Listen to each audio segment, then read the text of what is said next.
Buenas noches, vamos a dar inicio hoy a lo que es una de las clases del módulo de nefrología.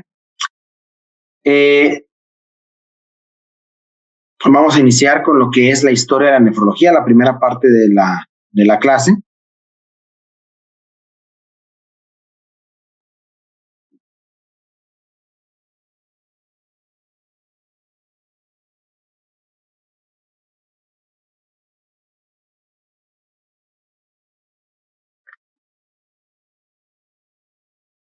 Y listo, pues vamos a empezar aquí. Yo soy Arturo Alemán Sosa, profesor del semestre de nefrología de la UACJ, y es marzo del 2025. Bueno, pues empezamos con este retrato al óleo de Jacobino del Conte de Miguel Ángel. Este Miguel Ángel es el famoso Miguel Ángel de la Capilla Sixtina. Aquí este retrato al óleo ha sido pues muy estudiado porque muestra a Miguel Ángel en sus últimos años de vida. Y pues una de las cosas que llaman la atención son sus manos, las cuales presentan cierta deformidad.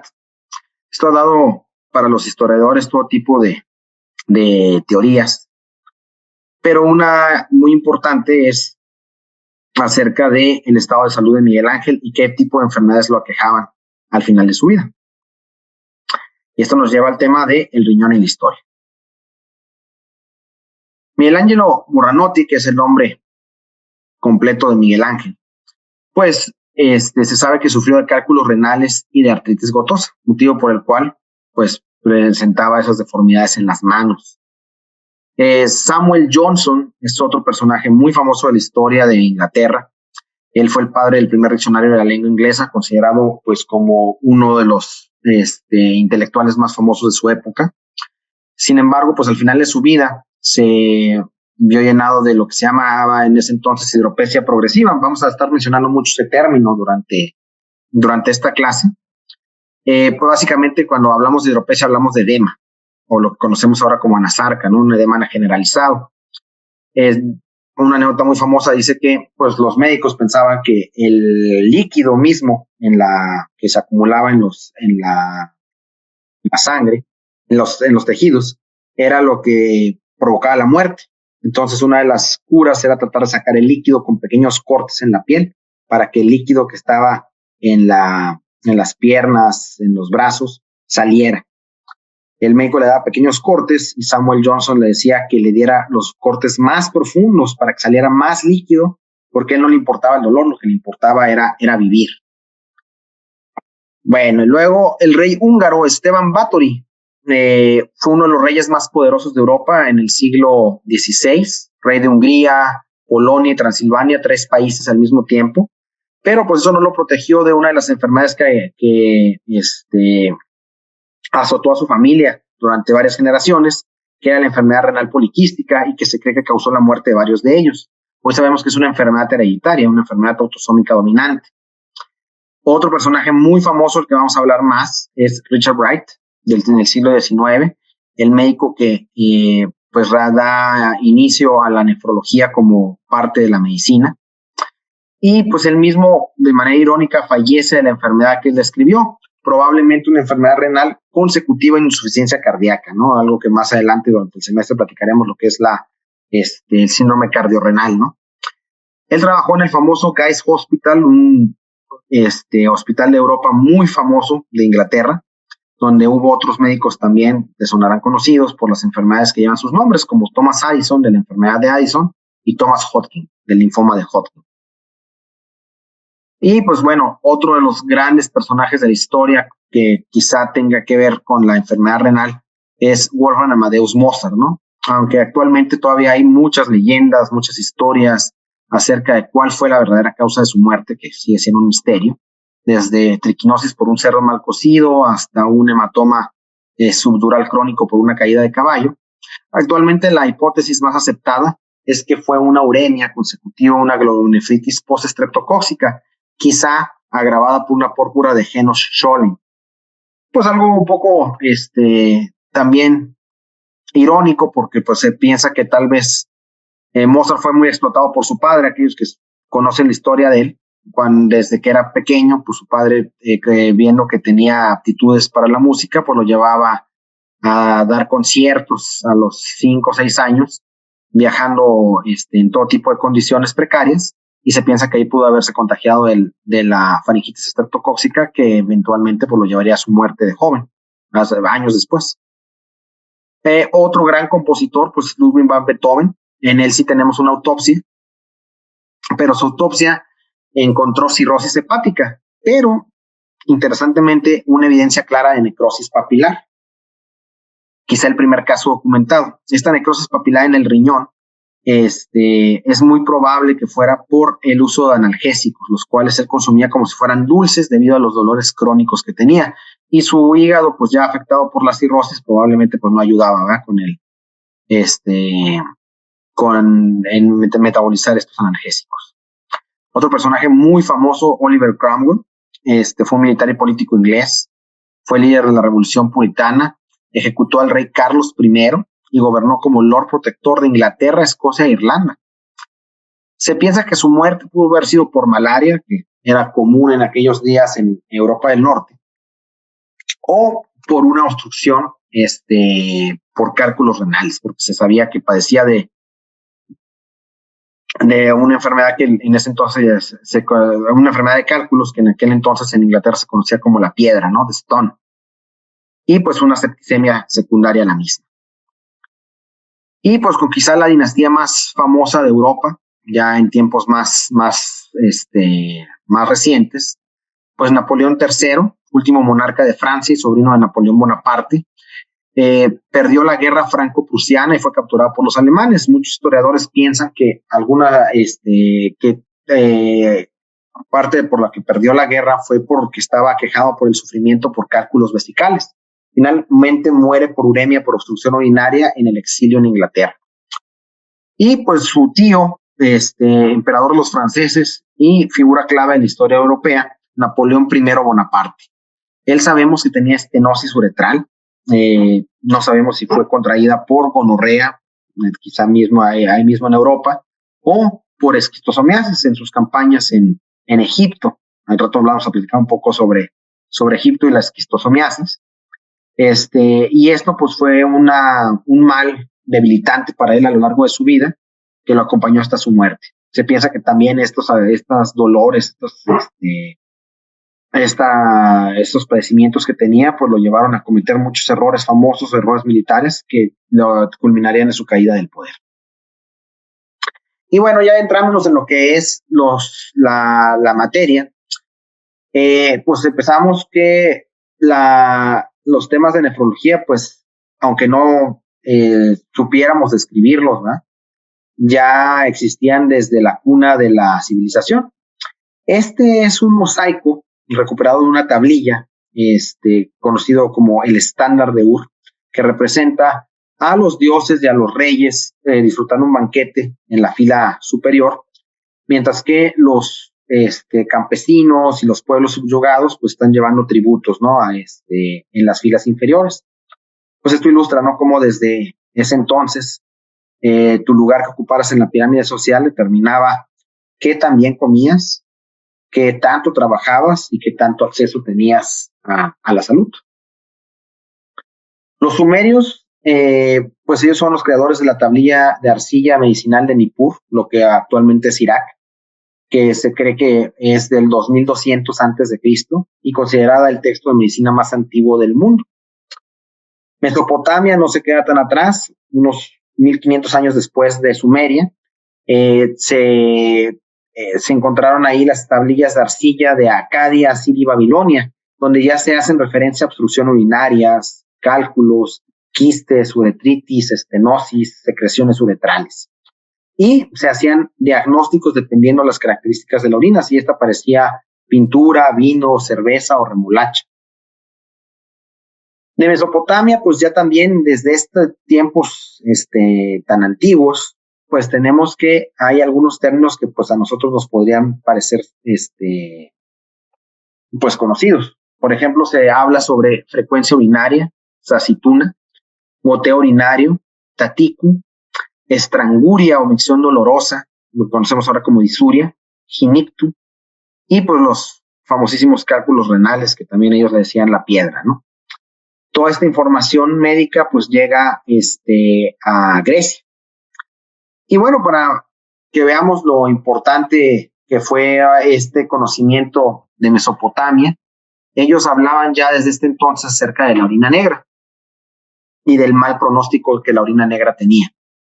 Entonces, de Mesopotamia, 1000 años antes de Cristo, se menciona que cuando la orina es negra, el enfermo tiene una enfermedad fatal y morirá. No hay nada que hacer al respecto, ¿no? Posteriormente, Hipócrates, siglos más tarde, menciona igualmente la orina negra como un signo mortal. Al-Razi, en el siglo 8 y 9, después de Cristo, ya más cerca de la Edad Media, en la época dorada de los árabes, pues sigue mencionando la orina negra. Gilles de Corbeil, en el siglo XII, ya metidos en lo que es la Edad Media europea, sigue mencionando la orina negra. Maimónides, del que hablaremos también más adelante, y hasta la actualidad, hasta casi la actualidad, ¿no? En el siglo XIX, Jonathan Osborne sigue mencionando la orina negra y su mal pronóstico, ¿no?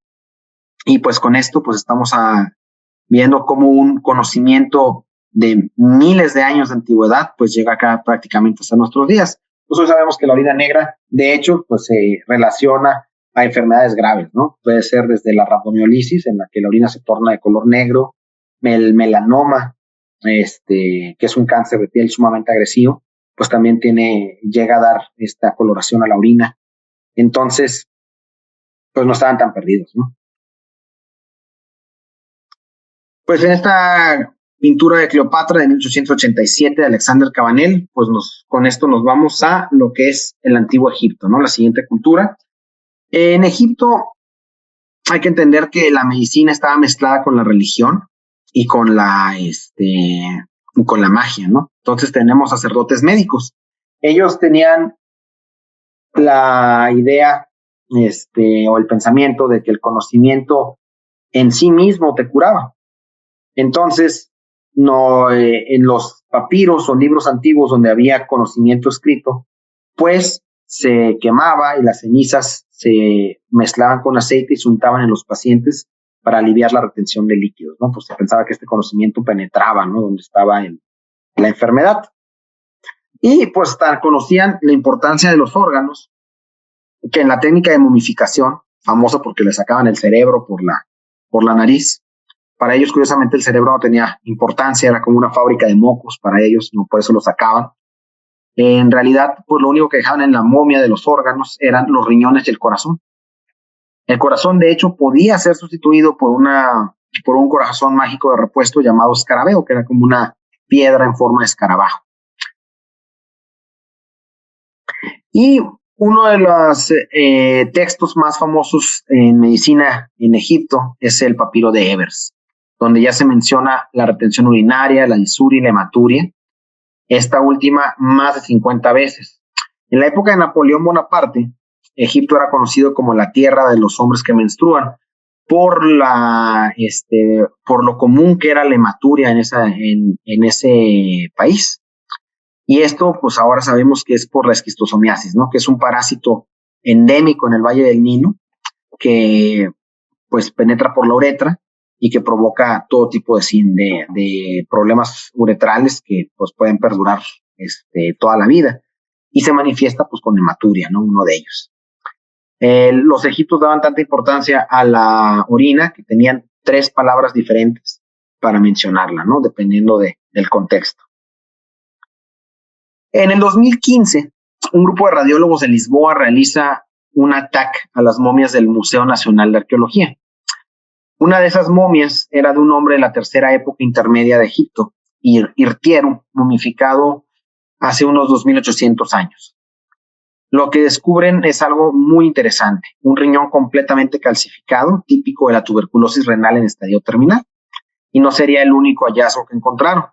Otros estudios encontraron en otras momias abscesos y cálculos renales, parásitos, malformaciones congénitas y tumores renales. Entonces, pues los egipcios lidiaron con todo tipo de patologías renales, aunque no tuvieran el conocimiento de las mismas ni la forma completa de describirlas. Aquí están algunas de las imágenes, ¿no? De Irtieru, de cuando metieron esta momia a la tomografía. Y pues nos pasamos a la siguiente época con esta pintura de Hipócrates visitando a Demócrito de 1622 de Peter Lastman.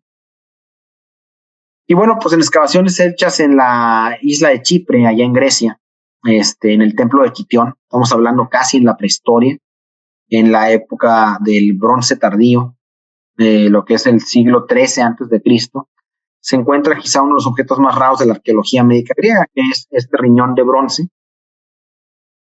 que se piensa que se trataba de una ofrenda votiva. ¿Qué son las ofrendas votivas? Pues el pensamiento mágico de la antigüedad. Cuando tú estabas malo de un órgano, pensabas que ese órgano era el que estaba con alguna maldición o con algún padecimiento, tú hacías una representación del mismo y se lo ofrecías a los dioses para que te curaran. O sea, el hecho de que tuvieran una ofrenda en forma de riñón, pues nos hace pensar que quizá comprendieran algo sobre las enfermedades renales. Muchos siglos más adelante, Hipócrates de Cos, que todos estamos familiarizados con él por el juramento de Hipócrates, se cree que probablemente fue un grupo de médicos que vivieron en la isla de Kos, en Grecia, en un periodo de 300 años. Todos ellos dejaron pues diferentes escritos en diferentes épocas, pero a lo largo de la historia pues los fueron fusionando en un solo personaje, que es el mítico Hipócrates de Kos. Pues ya en estos escritos de Hipócrates aparecen muchas menciones muy importantes acerca de lo que pues, nosotros podríamos identificar como enfermedades del riñón. Por ejemplo, menciona que las burbujas que aparecen en la superficie de la orina indican una enfermedad de los riñones y una enfermedad prolongada, que la orina incolora es mala, que las enfermedades del riñón y la vejiga son difíciles de curar en la vejez, y otros comentarios que hablan sobre orinas turbias, con pus o con sangre o con sedimentos arenosos. Más adelante, otro titán de la historia griega antigua, pues es Aristóteles, que fue un filósofo, naturalista, maestro de Alejandro Magno. Y bueno, sus opiniones fueron sumamente importantes, para bien y para mal, y dominaron el pensamiento occidental más de 2000 años. Lamentablemente, algunas de sus observaciones fueron brillantes y otras, pues, no tanto. Él llegó a la conclusión, por ejemplo, de que los riñones no eran esenciales para la vida. Esto porque no los pudo identificar ni en peces ni en aves, aunque pues más bien eso era porque no pudo identificar el órgano, no porque no los tuvieran. Y pues esa idea quitó mucho interés acerca de los riñones en la medicina occidental durante muchos siglos. Mencionó acertadamente que el riñón estaba relacionado con los vasos sanguíneos grandes, como sabemos actualmente, en cuanto a su ubicación anatómica, pero él pensaba que su función era principalmente como un ancla, ¿no? Para anclar estos vasos. Y sí mencionaba que tenía algo que ver con la eliminación del líquido, pero sin llegar a hacer las deducciones que veríamos más adelante. Aristóteles se refiere a los riñones en dos obras, Historia Animalum y De Partibus Animalum. Y eso sí, es el primero en describir la anatomía del riñón de una manera, pues bastante cercana a la realidad, ¿no? Menciona su localización en la parte posterior del cuerpo y su relación anatómica importante a las grandes venas. Nos pasamos siglos más adelante a lo que sería la siguiente cultura, con esta imagen de La Sangría de Galeno de Robert Thom en 1958. Y nos pasamos a lo que es Roma y Bizancio. Aquí está este personaje muy importante, Aulo Cornelio Celso. Ya estamos en lo que es el año 25 antes de Cristo, el año 50 después de Cristo. Fue un noble romano que pues tenía el tiempo y los medios para escribir, que no era algo tan común en esa época, y escribió sobre varios temas que a él le apasionaban. No era médico, pero entre los temas que hablaba, de los que habló en sus escritos, era agricultura, retórica, filosofía y medicina. Escribió la primera descripción detallada sobre una litotomía perineal en la historia occidental. ¿Qué es esto? Es una cirugía, pues bastante burda, pero no carente de lógica, que se utilizaba para sacar las piedras que estaban causando obstrucción en los pacientes con litiasis. Y esto es interesante porque el juramento hipocrático los que lo hayan leído completo, pues una de las cosas que menciona es que le prohíbe a los médicos intervenir en las enfermedades de piedra renal. Esto, digamos que sería como una separación muy antigua de los internistas y los cirujanos, por decirlo así. Obviamente nomás no consideraba no consideraba a los que operaban las piedras como médicos, pero pues como el médico no podía, por el juramento de Hipócrates, meterse con lo que eran las piedras, se creó una especie de cirujanos itinerantes que se especializaban en la litotomía y eran conocidos como los litotomistas o cortadores de piedra. Algunas de los instrumentos que sobreviven de ellos son estas sondas de bronce que metían por la uretra. Fíjense el olor, ¿no? Lo metían por la uretra para tratar de movilizar las piedras, los litos que estaban obstruyendo, tratar de sacarlos o de acomodarlos para poder hacer una litotomía. Otro personaje muy famoso es Areteo de Capadocia. Él sí era médico, pertenecía a la escuela del neuma o del aire vital en las enfermedades. En ese entonces en Roma había todo tipo de escuelas de medicina con diferentes filosofías acerca de qué era lo que causaba la enfermedad y qué era lo que podía curarla. Pero Areteo de Capadocia, pues lo que lo hace tan importante en la historia de la medicina es que es el que le da el nombre a la diabetes. Y esto viene de un verbo griego que significa sifón.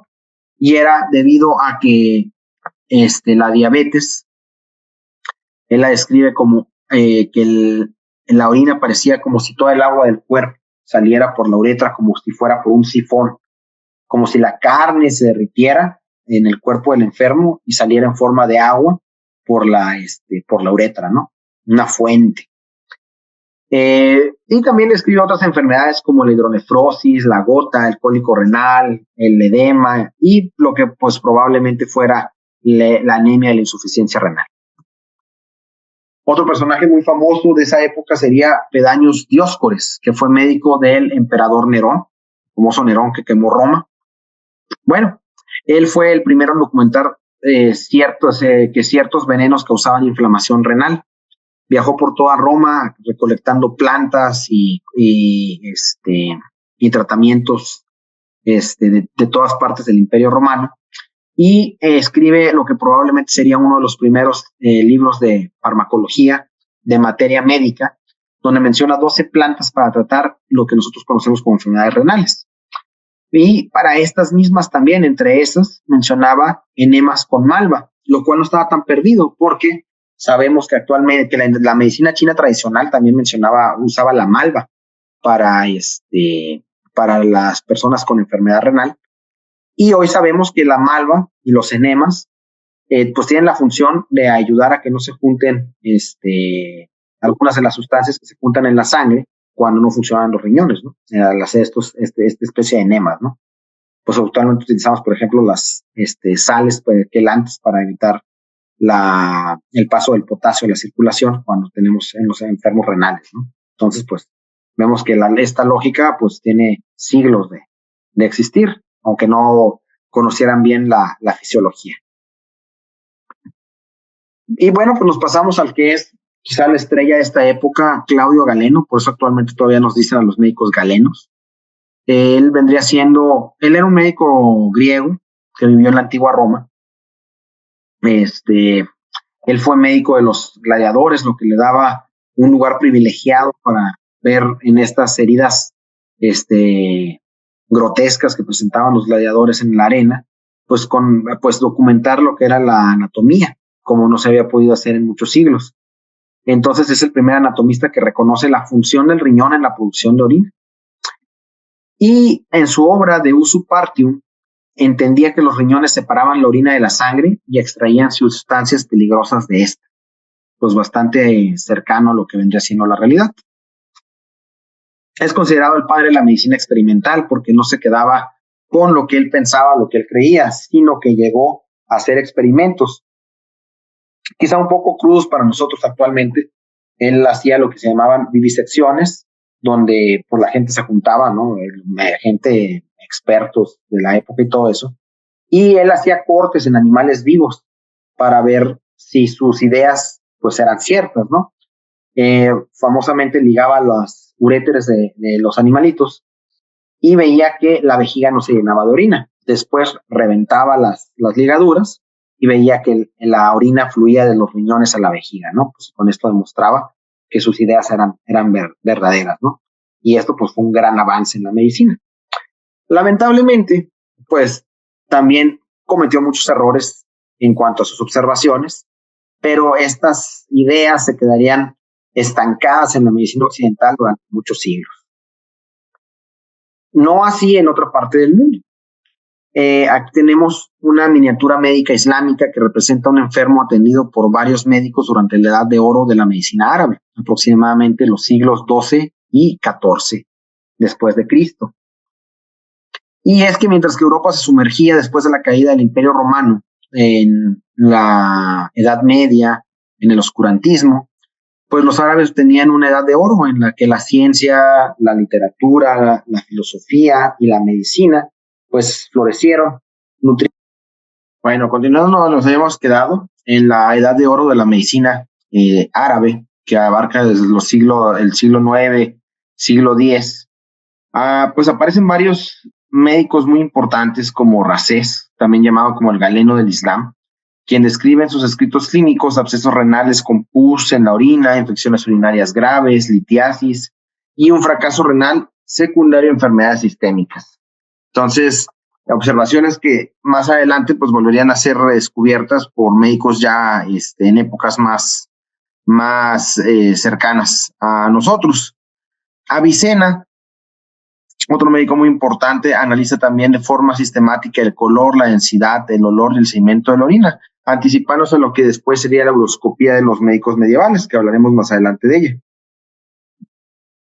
Otro personaje muy importante de la época es Moses Maimónides, que nació en España, en Córdoba, era un médico y rabino judío, y se estableció en el Cairo como médico del sultán Saladino. Muy prolífico, escribe 10 tratados médicos, uno con un capítulo completo dedicado al uroanálisis. Describe todo tipo de patologías urinarias como la agitación, el chorro estrecho, la retención, la piuria y la hematuria. Muy parecido a como los describimos en la actualidad. Y pues como les había mencionado anteriormente, me da continuación a ese conocimiento originario desde miles de años atrás de la orina negra como un signo extremadamente maligno. Y entramos entonces ahora sí a uno de los conceptos que vamos a ver cómo evolucionó hasta llegar a la actualidad. Empezamos con la uroscopía, que es básicamente observar la orina al ojo desnudo. Esto ha existido desde que existe la humanidad, en que los médicos o los sanadores, revisando la orina de los enfermos, hacen diagnósticos, ¿no? Determinaban qué era la enfermedad que tenían. Fue usada por los médicos griegos, fue continuado en el Bizancio y posteriormente pues, por los médicos árabes y latinos. Pero realmente su gran apogeo ocurre entre los siglos IX y XIV en el sur de Italia, en la Escuela de Medicina de Salerno. Y ahí empiezan a escribirse todos los grandes tratados que hay acerca de la uroscopía. Esta ilustración es muy común en los libros de medicina medievales acerca de las ruedas de orina. Como pueden ver, en estos dibujos se veía cómo los cambios más sutiles en la orina podían guiarnos a sacar todo tipo de conclusiones acerca del enfermo. El médico y poeta francés Gilles de Corbeil, en el siglo XII, escribe el Carmina de Urinarum Iudicis, o poema sobre el juicio de las orinas, que consta de 352 verbos y principalmente servía para que sus estudiantes pudieran tener una mnemotecnia para acordarse de todas las características de la uroscopía. Y esto porque pues eran enormes la cantidad de diagnósticos o conclusiones a las que se podía llegar dependiendo de las características que se vieran en la orina del enfermo. Predominan en la Edad Media varios tratados llamados de Urini sobre las orinas, entre los que podemos ver algunas de las aseveraciones que hacen en ellos. Por ejemplo, que la orina clara, pálida o casi verde indicaba el dolor de estómago en los hombres, pero en las mujeres significaba inflamación o flema. También que la orina de una mujer viciosa es bastante coloreada y turbia por la noche y densa por la mañana, mientras que la orina de una mujer virgen es clara, blanca y transparente con burbujas muy pequeñas en la superficie. Pues a lo mejor a nosotros en estos momentos, en la actualidad, pues todo esto se nos hace pues exagerado, ¿no? Más fantasioso que basado en alguna observación real. Pero pues eran tratados enormes los que se hicieron de todas las observaciones que se podían hacer respecto a esto. Otro tema que también nos evolucionaría a lo largo de la historia es el concepto de la esclerosis de los riñones. Ya desde la medicina antigua y tardoclásica, el endurecimiento del riñón o esclerosis renal se describía como una lesión típica de lo que hoy llamaríamos la insuficiencia renal crónica. Ya escrita por Rufo de Feso en el siglo I después de Cristo, señala que la esclerosis de los riñones no producía un dolor lumbar agudo, pero sí oliguria e hidropesia, o sea, el edema generalizado. Esto, dirán ustedes cómo sabían ellos que el riñón estaba endurecido. Pues recuerden que si sabes explorar bien en un paciente que lo permita su constitución, pues es posible incluso palpar los riñones. Pablo de Gina fue un cirujano del Bizancio que ya nos describe cómo se presentaban los pacientes con esclerosis renal, con dureza de los riñones, indolora, con debilidad muscular, oliguria e hidropsia, lo cual pues son datos que podemos encontrar en los pacientes renales crónicos actuales, ¿no? Y los tratamientos propuestos pues eran pues muy variopintos, ¿no? Iban desde molientes locales para ablandar los riñones, fricciones y fomentos calientes, hasta algunos no tan alejados de los tratamientos actuales, como vegetales que tenían propiedades diuréticas. Cuando todo fallaba, estiércol de buey seco, se suponía que una cucharada al día podía ayudar en algo. Guillermo Saliceto describe los riñones duros o duritia in renibus como una condición imposible de tratar asociada al edema y a la muerte. Pues tampoco muy lejano a lo que le pasa a los enfermos renales crónicos cuando no reciben atención médica. Él es el primero o uno de los primeros en hacer, por lo menos en Occidente, en relacionar enfermedades sistémicas como abscesos, episodios febriles intensos, a el posterior desarrollo de estos síntomas de endurecimiento renal, ¿no? Entonces, pues una enfermedad sistémica que lleva a una enfermedad renal secundaria. Y esto posteriormente es integrado por Jean-Baptiste Van Helmont, que era un médico flamenco, lo que es la actual Bélgica, que tiene pues acceso a las autopsias en sus pacientes, y en los pacientes de ascitis masiva observa que los riñones son pequeños, endurecidos e irregulares, lo que lo lleva a la conclusión de que el riñón es el responsable de la retención de líquidos y de hidropesia, lo que sintetiza en la frase Ren artifex hydrops, o el riñón es el artífice de la hidropesia. Y bueno, como los mencioné en sus exposiciones, pues van a poner cápsulas culturales. Yo, en este caso, pues elegí hablar de un anime que me gusta mucho, de la animación japonesa. Full Metal Alchemist o Hagane no Rekinjitsu, conocido en Latinoamérica como el alquimista acero. La autora es Hiromu Arakawa. En 1993 ella se muda a Tokio, fue asistente de Hiroyuki Eto, autor del manga Mahojin Guru Guru. En 1999 publica en Stray Dogs, su primer manga, en la revista Morning Shonen Gangan, y en julio del 2001 publica el primer capítulo de Full Metal Alchemist. Pues su manga consiste de 108 capítulos, el último se publica en julio del 2010 y se recopila en 27 volúmenes. Se hacen 2 adaptaciones, una por el estudio Bones en el 2003, que pues concluye antes de que concluya el manga, por lo tanto pues se sacaron el final literalmente de la manga, ¿no? Entonces, a pesar de que la serie es buena, pues el final dista mucho del original pensado por la autora y pues no es la favorita de los fans. La segunda serie del 2009, mucho más fiel al manga y que además lo adapta a su totalidad, llevando el final original a la pantalla, es la más popular, ¿no? Y pues la más recomendable. Ella continúa haciendo otros mangas como Noble Farm y la leyenda heroica de Arslan, pero ninguno ha sido tan famoso como Full Metal Alchemist. El mundo Full Metal Alchemist es un mundo de fantasía, estilo steampunk, similar a la Europa de la Revolución Industrial. Y en este universo ficticio se maneja una especie de magia conocida como la alquimia, pero se maneja de una manera como si fuera una ciencia.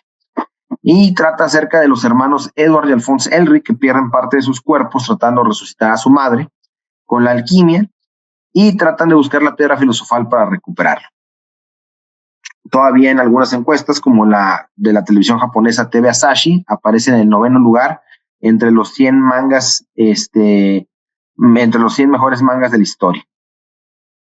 Y spoiler alert, uno de los personajes clave en este manga está basado en un personaje de la historia real, del cual vamos a hablar ahorita. Esto nos lleva al Renacimiento y a la anatomía patológica. Theophrastus Bombastus von Hohenheim fue un médico suizo, también conocido como Paracelso, que es el eslabón entre el pensamiento mágico en la medicina y el pensamiento científico. Él estudia medicina en varias ciudades europeas, también da clases en varias ciudades europeas, pues es descrito como un rebelde que enseñaba la medicina en una época en la que no se permitía que tuvieran acceso más que ciertas personas. Entonces, pues eso, él dejaba que todo el mundo entrara a sus clases, lo cual pues condicionó que lo despidieran de muchas universidades. Era un médico errante, estuvo en varias ciudades alemanas, suizas y austriacas. Combinaba la alquimia con la astrología junto con el conocimiento médico. Él decía haber desarrollado la tintura de los filósofos, con la que decía también haber curado muchas enfermedades. Y su muerte es todavía controversial, no se sabe si fue un asesinato, un accidente, hasta incluso una enfermedad renal. De sus avances, que vamos a ver que tuvieron mucha importancia más adelante, es que él revoluciona la uroscopía, diciendo que el analizar la orina al ojo desnudo pues era insuficiente. Si realmente queríamos entender las características de la orina, había que interactuar con ella, ya fuera calentándole o añadiéndole sustancias como el vino, el vinagre o el cuajo. Él es uno de los primeros en describir la coagulación y la precipitación de lo que sabemos ahora que es la albúmina. Y pesaba la orina para valorar su concentración, que es un antecedente directo a lo que hoy conocemos como la gravedad específica en el examen general de orina. Su epitafio en Salzburgo dice: aquí yace el distinguido médico que con un arte maravilloso curó heridas terribles, lepra, gota y dio a los pobres todos los bienes que acumuló y cambió la vida por la muerte en el año de nuestro Señor de 1541. Ya pasándonos a los médicos más en el área científica. Empezamos con Andrea Vesalius, muy famoso por sus conferencias y dibujos anatómicos. Creador de quizá el libro más famoso de anatomía de la historia, De Humani Corporis Fabrica, de más de 700 páginas de ilustraciones anatómicas. Él describe el riñón como no se había descrito antes, con un gran detalle en el libro quinto, incluyendo la cápsula, la corteza, la médula y la pelvis renal.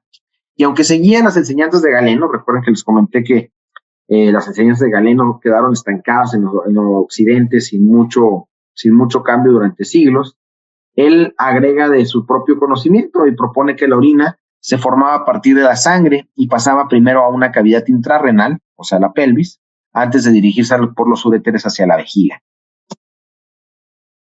Marcello Malpighi es la otra figura importante. Es considerado el fundador de la anatomía microscópica y en su libro De Renibus describe los glomérulos renales, también conocidos como los corpúsculos de Malpighi. Esto mediante una técnica innovadora, aprovechando por los avances que había habido con los cristales de aumento y utilizando un microscopio con aumento de 30 y la inyección de un tinte negro en los vasos renales, hace una descripción bastante poética de los glomérulos, mencionando: se volvieron negros, colgando como manzanas de los vasos sanguíneos, que hinchados por el líquido negro parecen un hermoso árbol.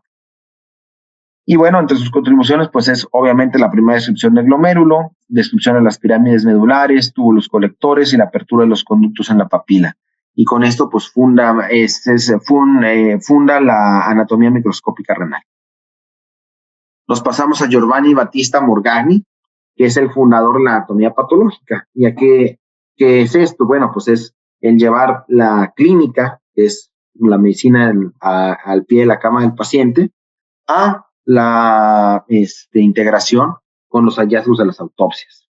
En su libro De Sedibus et Causis Morborum per Anatomem Indagatis, recopila alrededor de 700 necropsias, donde describe todo tipo de riñones patológicos: solitarios, ausentes, asimétricos, lobulados, irregulares, endurecidos, reblandecidos, supurativos, hidronefróticos.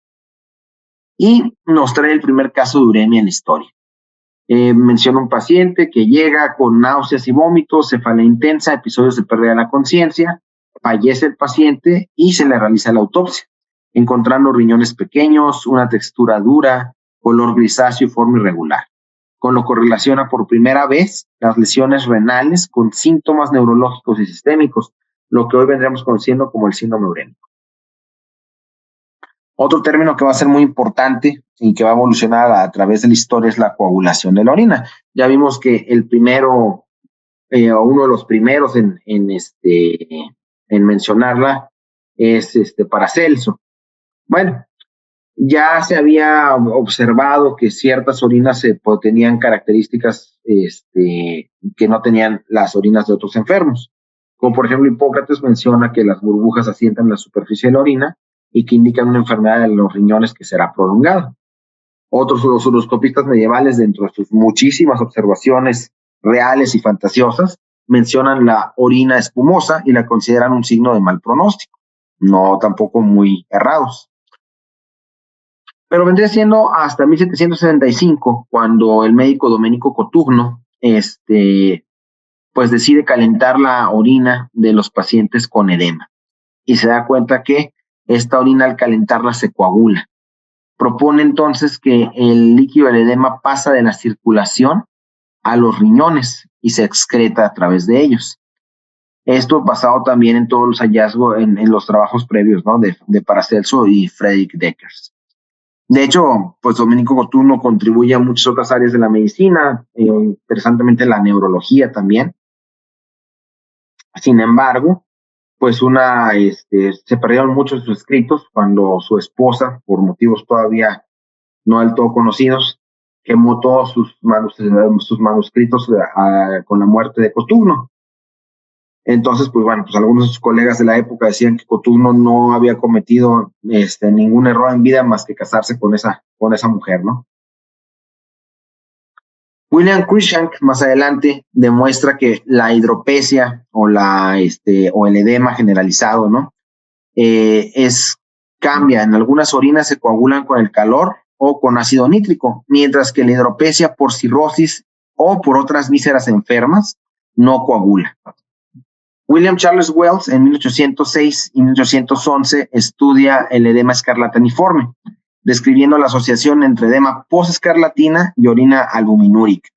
Entonces, pues empezamos a ver cómo ya distinguen entre diferentes tipos de edema y las características de la orina de estos. O, por ejemplo, cuando una enfermedad sistémica como la escarlatina lleva al desarrollo de edema y de albuminuria, ¿no? Esto lo termina integrando John Blackall, un médico inglés, que en su libro Observations of the Nature and Cure of Dropsies es el término en inglés para la hidropesia, documenta múltiples casos de edema con orina coagulable y lo relaciona en la autopsia con los riñones duros y grandes y congestivos, ¿no? Entonces, pues hace una síntesis de todo el conocimiento anterior. Y con esto entramos ya en el nacimiento de la nefrología clínica. Y aquí pues aparece el gran padre de la nefrología clínica, ¿no? Richard Bright, que pues no solo era médico, también fue geólogo.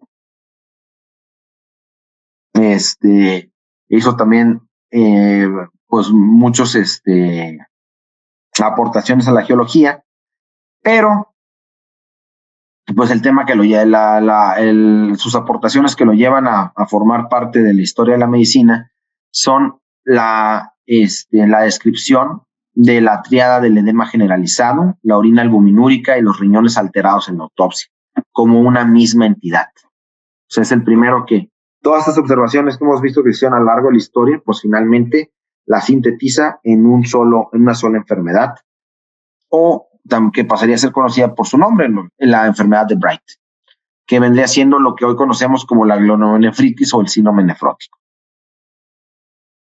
Él consiguió que el laboratorio donde se buscaba la albúmina en orina se integrara a la práctica clínica rutinaria, algo que pues realmente era muy novedoso en la época. Antes de eso, pues por un lado estaban los laboratoristas que investigaban y y revisaban los compuestos químicos en la sangre, en la orina, y por otro lado iba la medicina, ¿no? Entonces él integra un estudio de laboratorio a la práctica clínica. Distingue las diferentes hidropesias, ¿no? Ya había habido observaciones, pero finalmente él empieza a hacer una clasificación de las hidropesias o de las grandes enfermedades edematosas como las conocemos actualmente, en las que son de origen renal, las de origen cardíaco y las de origen hepático, ¿no? En 1842 obtiene la autorización para reservar camas y montar un pequeño laboratorio dedicado exclusivamente a pacientes renales en el Guy's Hospital. Y pues ese termina siendo una de las primeras unidades de investigación clínica y, eso sí, la primera unidad renal del mundo. Su libro Reports of Medical Cases, publicado en 1827, se considera el punto de partida de la enfermedad renal como una entidad clínica propia, separada de la hidropesia genérica, y reúne 23 casos con descripciones clínicas detalladas, en las que incluye análisis de orina, coagulable por albúmina y hallazgos de autopsia. Aquí tenemos algunas de las ilustraciones del libro. Y pues este enfoque de correlación clínico-anatómica abre la puerta a considerar las nefritis y las nefropatías glomerulares como procesos primarios y desarrolla la fisiología renal como una disciplina científica. Pues sus contribuciones son tan grandes que él, pues esta es una de las famosas blue plates, son las placas azules en Inglaterra, donde pues los personajes famosos de la historia de este país, donde todavía persiste su casa, aún existen los edificios donde vivieron, se colocan estas placas azules y pues Richard Bright no es la excepción. Actualmente ustedes pueden ir y visitar su casa y ahí van a encontrar esta placa, ¿no? Más adelante vamos a hablar un poco más sobre Franz Bollhardt y Theodor Farr, que fueron ya entrados en el siglo XX, fueron una pareja de colegas médicos. Franz Bollhardt era internista y Theodor Farr era patólogo.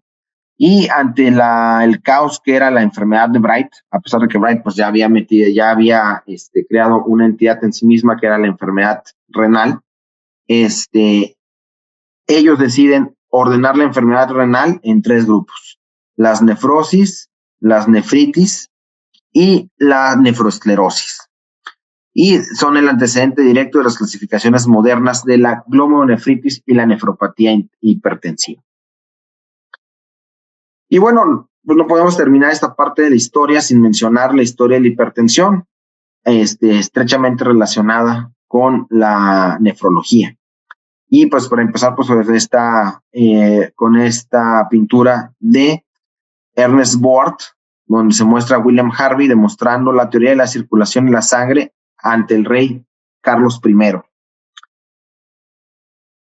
Pues empecemos con los fundamentos fisiológicos, precisamente con William Harvey. En 1628 publica De Motu Cordis, donde demuestra que la sangre circula en un circuito cerrado, impulsado por el corazón, que actúa como una bomba muscular con sístole y diástole. Giovanni Alfonso Borelli en 1680 refuerza el modelo mecánico del corazón, bomba muscular con válvulas y arterias elásticas que permite la generación de la presión.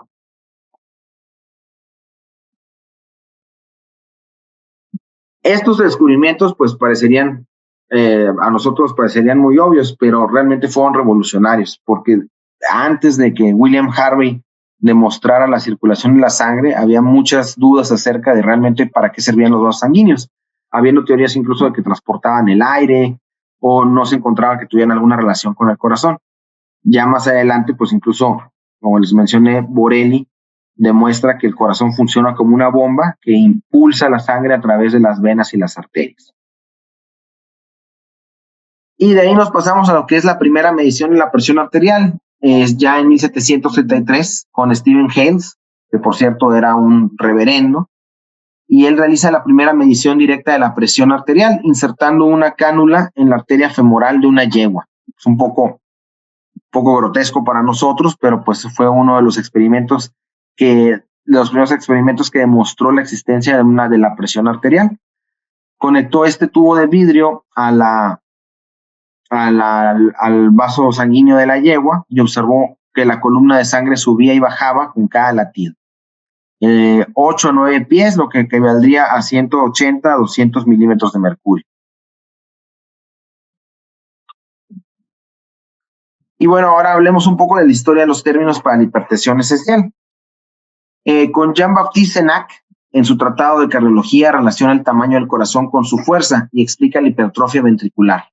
Claro que él principalmente relaciona esta hipertrofia ventricular como una consecuencia de enfermedad valvular, todavía no de la presión arterial.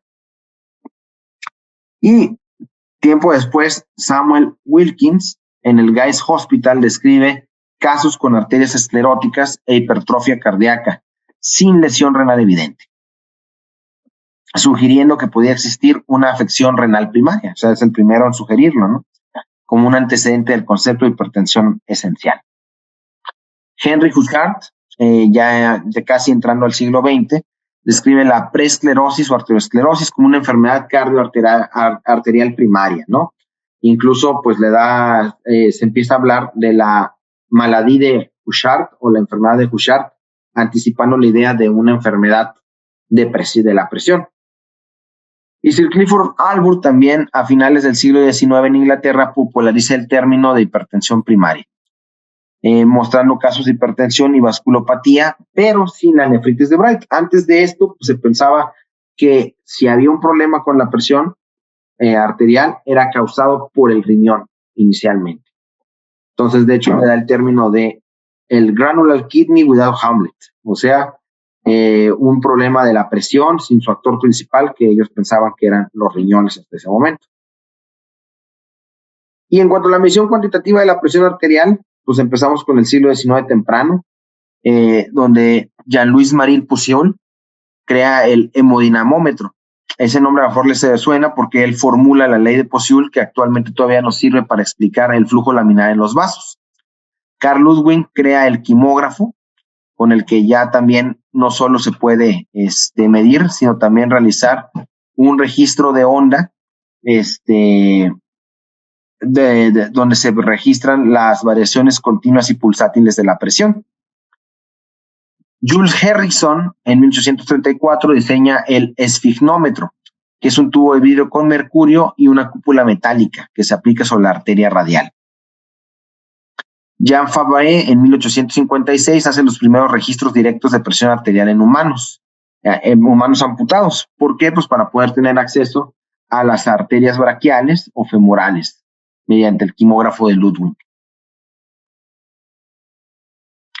Y Etienne Jules Marey, en 1860, perfecciona el esfigmógrafo, lo hace portátil y lo fija al antebrazo con una banda, haciéndolo finalmente pues a una forma más accesible para poder usarlo en la clínica, ¿no? Antes de esto pues solamente era un aparato curioso para hacer experimentos, pero no era algo que se pudiera utilizar en los pacientes. Y con eso entramos a la medición no invasiva y la nomenclatura actual. El esfigmomanómetro clínico es desarrollado por Samuel Siegfried Carl Ritten von Basch, que realiza este primer esfigmomanómetro clínicamente útil sin necesidad de invadir al paciente. Posteriormente, pues es introducido el esfigmomanómetro de manguito por Scipione Riva Rossi y posteriormente perfeccionado por Friedrich von Recklinghausen.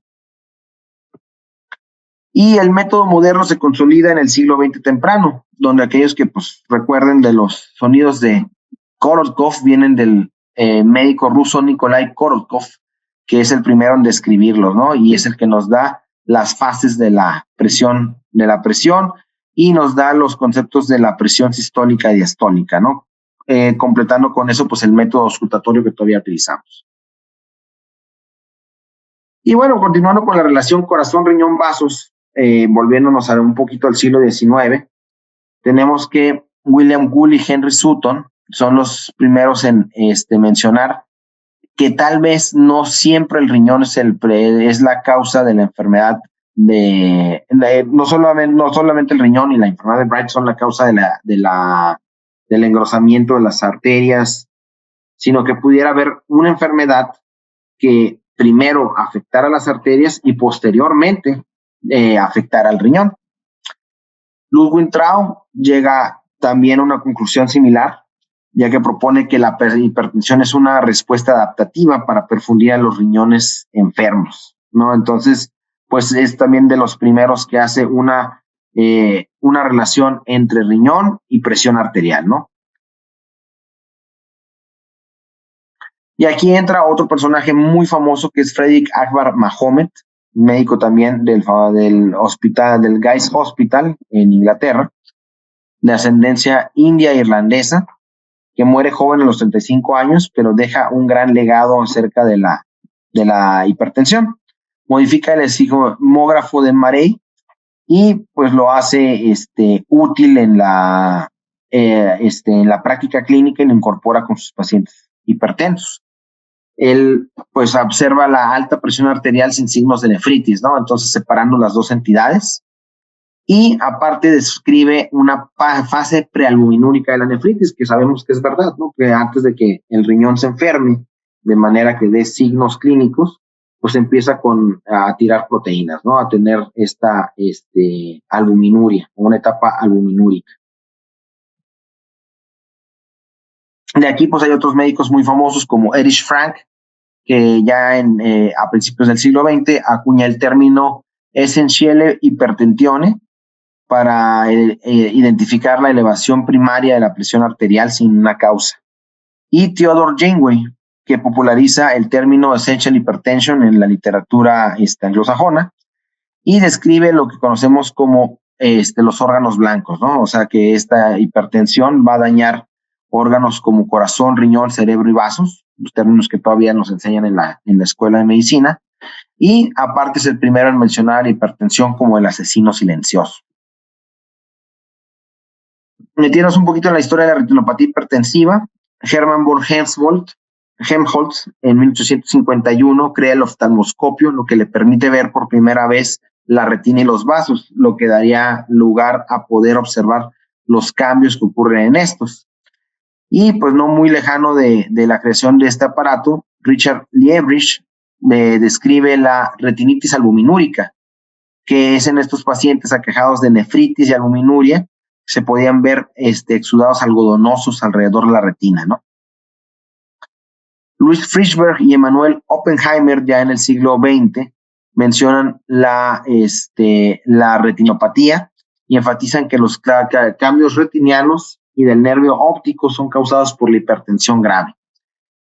Y posteriormente Norman M. Kate, Henry P. Wegner y N.W. Barker crean la clasificación que todavía usamos hasta la fecha de Kate Wegner de la retinopatía, ¿no? De 4 grados. Y de aquí saltamos a lo que es la fisiología, el riñón, la sal y el sistema renina-angiotensina. Pues la sal pasa a principios del siglo XX a entrar en una controversia que pues hasta cierto punto sigue hasta la actualidad. La sal, pues durante toda la historia de la humanidad fue un recurso muy preciado, incluso a veces más preciado que los metales como el oro. Esto debido a que sabía que el ser humano pues la necesitaba para vivir y pues en la mayor parte de la historia de la humanidad no era tan fácil tener acceso a la sal. Fue usada como para situaciones rituales, como ahí se ve en esta fotografía, usada en las batallas de sumo, en las luchas de sumo en Japón. Y, por ejemplo, aquí vemos un salero decorado con los dioses de la antigua Roma, ¿no? Entonces, pues era una sustancia muy codiciada, pero a principios del siglo XX empieza a notarse que pudiera estar relacionada con enfermedad hipertensiva y pues incluso ser tóxica, ¿no? En ciertos contextos. Y aquí es donde entran los conocidos como los detectives de la sal, que son los médicos George Fernand Isidore Widel, un médico francés, Hermann Strauss, un internista alemán, Leo Ambart, un fisiólogo francés, y su colega Henry Beullard. Widal en Francia es el primero en probar la restricción de sal en pacientes con edema, observando que al agregarles la sal, su edema empeoraba, pero al restringirla, el edema desaparecía. Esta observación fue muy controversial en la época. Posteriormente, Strauss en Alemania confirma los hallazgos de Widal y propone que hay un cierto nivel que debe tener el cuerpo de sodio, por debajo del cual el riñón detiene todo el sodio disponible. Más o menos en la misma época, Ambart y Bujart llevan la investigación más allá, estudiando a 6 pacientes hipertensos con una dieta baja en sal y una dieta alta en sal, viendo diferencias importantes en el desarrollo del edema en ambos pacientes. Y bueno, aquí también hacemos también un retroceso al siglo XIX para mencionar a Robert Adolf Arman Tigerstedt y Per Gunnar Bergman, los cuales hacen un descubrimiento muy interesante. Cuando toman extractos de corteza renal de conejo y lo inyectan en la sangre de otros conejos, ven una elevación importante, casi inmediata, de la presión arterial, la cual medían en estos animalitos con el quimógrafo de Ludwig. Y pues ellos teorizaron que que el riñón tenía un potente efecto para subir la presión y llamaron la sustancia que ellos pensaban que se secretaba como renina. Ya otra vez regresando al siglo XX, ¿se acuerdan? Con Franz Bollhardt y Theodor Farr, los que pusieron orden en la clasificación de la enfermedad de Bright y diferencian la nefrosclerosis benigna de la nefrosclerosis maligna, también dentro de ese orden que ponen en la enfermedad renal. Ellos también teorizan que el riñón isquémico libera una sustancia presora, ¿no? Creando un círculo vicioso en el que el riñón libera esta sustancia presora, causa hipertensión y sigue dañando al riñón. Y de hecho, Farr crea el término de hipertensión maligna, recuerden que Farr era patólogo, basado en sus hallazgos patológicos en los análisis de los órganos, donde encontraba una necrosis fibrinoide arteriolar que se relacionaba con un pronóstico devastador en los pacientes. Y pues esta relación vendría siendo finalmente pues los descubrimientos de finales del siglo XIX de la renina, pues fueron olvidados y se mantuvo como una curiosidad científica nada más, pero vienen a retomar importancia hasta la llegada de Henry Goldblatt, el cual es un médico americano que realiza experimentos con perritos a los cuales clampea la arteria renal, en lo que se bautiza como el modelo de Goldblatt. Al clampear la arteria, se produce una isquemia en el riñón que genera un aumento importante en la presión arterial. Y con esto demuestra la relación directa entre el riñón y la hipertensión. Y de aquí viene también en estos mismos años la historia de 2 laboratorios separados por miles de kilómetros de distancia. El laboratorio dirigido por Irving H. Page en Estados Unidos y por Braun Menendez en Argentina. Los dos, utilizando los modelos tipo Goldblatt, aíslan una sustancia. Page la llama la angiotenina y Braun Menendez la llama la hipertensina. Cuando publican sus descubrimientos y descubren que los dos estaban al mismo tiempo descubriendo la misma sustancia, pues en vez de pelearse, deciden unificar el nombre y la llaman la angiotensina en 1958. Y finalmente, Page propone la teoría del mosaico. Esta teoría menciona que la hipertensión no tiene una causa única, sino que es resultado de múltiples factores interactuando. Del sistema nervioso, el sistema renina-angiotensina, el riñón, el endotelio, genética, además del papel central del óxido nítrico, radicales libres y endotelinas en la disfunción endotelial hipertensiva. Y metiéndonos en lo que es el tratamiento de la hipertensión arterial. Ya esto empieza pues ya tenemos identificada la patología. ¿Qué manejo había?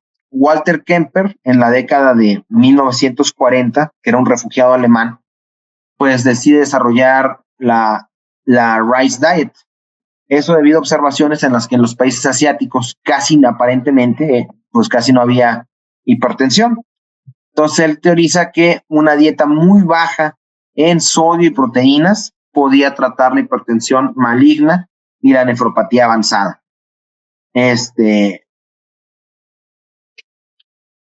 Y bueno, pues sí, esta dieta realmente se ve una mejoría en los pacientes. Sin embargo, pues es una dieta sumamente restrictiva que no solo los desnutría, sino que aparte era casi imposible de seguir, porque pues era prácticamente comer solamente arroz y algunas frutas. Pero pues era pues, de las pocas cosas que se tenían en la época prefármacos.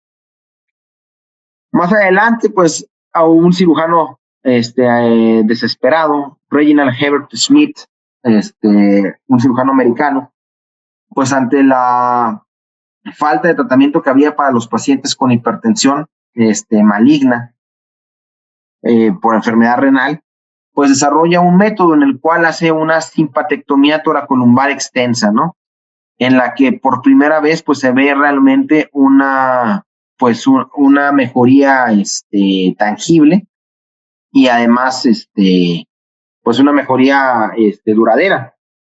Eran pacientes que hubieran muerto en 6 meses, pero con este tratamiento pues podían vivir hasta 3, 4 años más.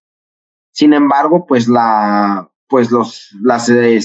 morbilidad era muy alta, ¿no? No solo algunos pacientes fallecían en el quirófano, sino que muchos reportaban una hipotensión muy fuerte. Eran pacientes que a veces no tenían que vivir el resto de su vida acostados porque no podían sobretolerar el cambio de posición. Y pues otras complicaciones de la cirugía, ¿no? Pero pues todo esto cambia con el desarrollo de fármacos antihipertensivos en los años 50. Uno de los pioneros en estos es el médico británico que trabajaba en Nueva Zelanda, Sir Frederick Horace Smith, que usa el hexametonio de yoduro, el primer fármaco efectivo en la hipertensión, que es un bloqueador ganglionar, que bloqueaba el sistema nervioso simpático. Sin embargo, tenía efectos secundarios terribles. Entonces, pues los pacientes muchas veces no lo toleraban, ¿no? O sea, daba resultados, bajaba la presión arterial, pero pues los efectos secundarios eran muy fuertes. De esto, pues sigue el descubrimiento de la reserpina, de la cual se aísla de la planta conocida como Rauwolfia serpentina, una planta muy usada en la medicina hindú tradicional o medicina ayurvédica, que la utilizaron durante miles de años para calmar la mente. Pues aísla en esta sustancia, la reserpina, que se ve que depletaba las catecolaminas, ¿no? Y con eso tenía un efecto antihipertensivo muy importante. Sin embargo, pues tenía también otros problemas, ¿no? Causaba sedación e incluso llegaba a causar depresión severa. Varios pacientes llegaron a suicidarse. Y posteriormente, pues llegamos a finales de los años 50 con la verdadera revolución, ¿no? Cuando empiezan a llegar todos los medicamentos antihipertensivos con los que estamos familiarizados, como los diuréticos tiacídicos. En los 60 aparece la era de las combinaciones de medicamentos. Los IECAS llegan en los 70. En los 80 se descubren los calcio antagonistas. En los 90 los ARA2. Y en los años 2000 los inhibidores directos de la renina. Aparecen también en este siglo XX los ensayos clínicos clave. Hasta estas fechas no se había la teoría de que existía una hipertensión benigna que no debía tratarse, porque era una forma en que el cuerpo compensaba los daños que había en el riñón, etcétera. Pero en el estudio llevado a cabo en el Veterans Administration Cooperative, Edward Dankwart trata pacientes con la llamada hipertensión benigna, y el estudio tiene que suspenderse porque se ve la mejoría increíble que tienen los pacientes que estaban en la rama de tratamiento contra los pacientes que estaban sin tratamiento, con lo cual se tumba la teoría de la hipertensión benigna y da origen a la recomendación actual de tratar la hipertensión precozmente y de manera agresiva. De aquí nos pasamos ¿se acuerdan la coagulación de la orina? y de la uroscopía, bueno, evoluciona hasta lo que ahora conocemos como la microscopía urinaria, ¿no? Ya también en la misma época de Richard Bright, en una clínica de París, Pierre Rayer y su interno Eugene Napoleon Bigla son los primeros en describir en la orina células, cilindros, levaduras y pus, y proponen que es esencial este análisis microscópico de la orina junto con junto con el manejo del paciente, ¿no? Sentando los análisis del urianálisis moderno. Y aquí una figura clave vendría siendo Thomas Addis, un médico irlandés, de hecho, que migra entrenado en Alemania en lo que son las técnicas de laboratorio novedosas en la época, y que migra a Estados Unidos, donde estaba la escuela de juntar pues los laboratorios junto con la práctica clínica, y hace varias aportaciones muy importantes que vendrían desembocando en lo que hoy conocemos como el examen general de orina, ¿no? En 1925 describe el Addis Count, donde es un método para contar eritrocitos, leucocitos, células epiteliales y cilindros en la orina. Y aparte, él desarrolla valores normales y valores asociados a diferentes nefropatías. Famosamente, él dice, mientras el paciente vive, la orina es nuestra. Y pues terminando con los avances en la química y fisiología renal,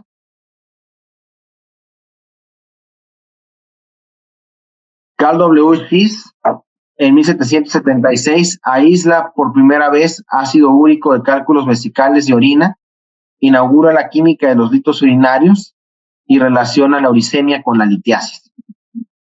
Friedrich Wöhler, en 1828, sintetiza la urea de compuestos inorgánicos y consolida la urea como principal producto nitrogenado de la excreción renal. Carl Ludwig y Rudolf Heidenreich, a su vez, contribuyen con la teoría de la filtración glomerular y la reabsorción tubular, y Heidenreich subraya el papel activo del túbulo en la secreción de solutos. Y por último, Jacob Henle, en 1860, describe la disposición en asa de los túbulos medulares, lo que pues nos lleva a la hoy llamada asa de Henle, ¿no? Que pues vamos a ver más adelante que pues seguimos utilizando ese término, ¿no? Y con eso damos fin a lo que es la primera parte de la historia de la nefrología.